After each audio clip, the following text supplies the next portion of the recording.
I just thought I'd show this decanter of mine after watching a video on the Love Decanters channel, and as it turned out I've got one with a very similar stopper, and so I was really interested by the discussion there. And this stopper has the 4-leaf clover shape to it.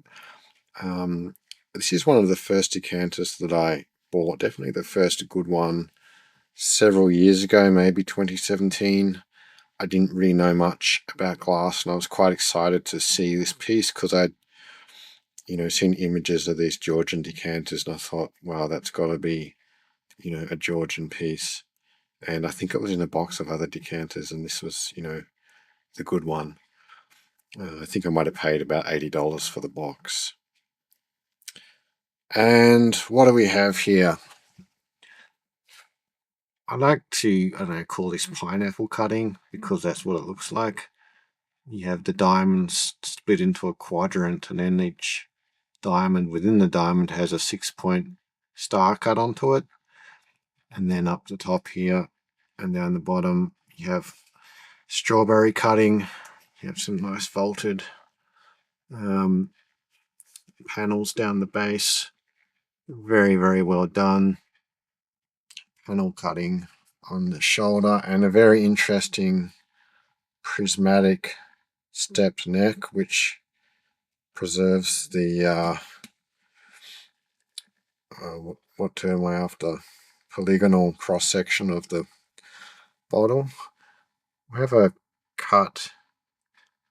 Let's turn off the motor. Get rid of that unpleasant noise. A cut lip with a chamfered edge, little chip here. And here we have the stopper. I didn't even realize this was meant to be a 4-leaf clover when I bought it. And I was a little confounded because I had a book called The Hallmarks of Antique Glass. I can't find it to double check what I'm about to say. But I was searching through the book. There's a page that has all the styles of different stoppers, and that allows you to date the decanter along with other methods. Just for size, here's a gin bottle. And this type of stopper wasn't in there, which led me to think it really wants to get stuck on. I've just rinsed it out with metho. Made me wonder if it was not original, but it's such a good fit, and based on Kevin's video, I can say that it is original. And what I noticed on the video at Love Decanters was that the little page of the book from the Irish Crystal book, I think it showed this stepped pattern. Let me just turn the light off and get rid of the glare. On the neck of some of the decanters. I just thought, you know what, that's exactly what's on this. And between that and the 4-leaf clover, I think this just reinforces the theory that these are Irish rather than English. I just assumed it was English until I saw that video. I hadn't looked at this for a long time. It was tucked away in a cabinet. Oh, and the base. How could we forget about the base? Let's turn the light back on. A bit of contrast. Not sure how that's showing on got the zebra patterns, but that's a 64-point star.